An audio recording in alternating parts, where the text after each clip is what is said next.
Hi, I'm Paweł Spychalski, and today in the short review series, let's take a look at one of the game controller size radios that appeared on the market this year, the Jumper T-Lite. The Jumper T-Lite comes in a pretty standard game controller form factor, because on the outside, if not the LCD screen and the antenna, it would look like any other game controller there is. And the good things of the T-Lite are, I already mentioned some of them before. It feels nice in your hands, it has nice switches, it has, gimbals are okay, they feel plastic, but still, for the most probable usage of the radio, it's fully enough. And as the good things, it also has the LCD screen, it comes equipped with the OpenTX and has the external antenna. External antenna makes it quite improves the range considerably comparing to the radios without the external antennas, and this is most probably the lesson that the Jumper took after almost the fiasco of the T18 radio controller. And the LCD screen gives it enough of the flexibility so you can set up everything on the radio without having to connect this to the computer.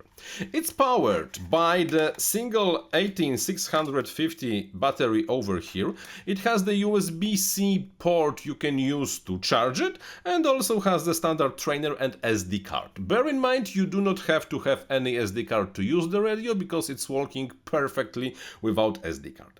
And those are great things about the radio. There are, however, some, let's say, problematic ones.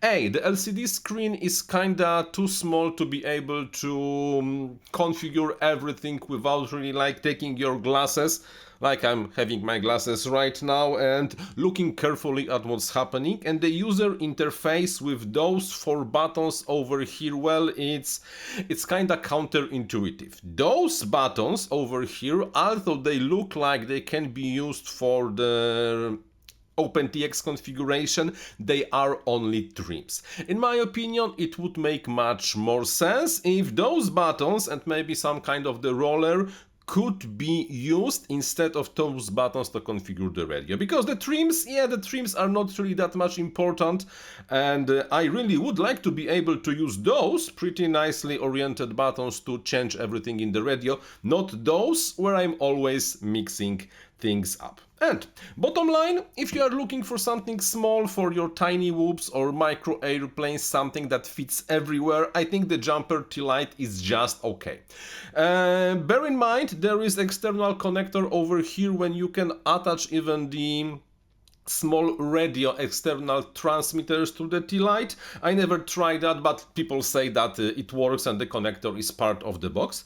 And to be honest, I think that's all. In my opinion, quite good radio, not perfect, mainly because the user interface and the configuration issues, but besides that, quite a useful and nice radio from Jumper this time. Thank you very much for watching. Until the next one. Bye bye.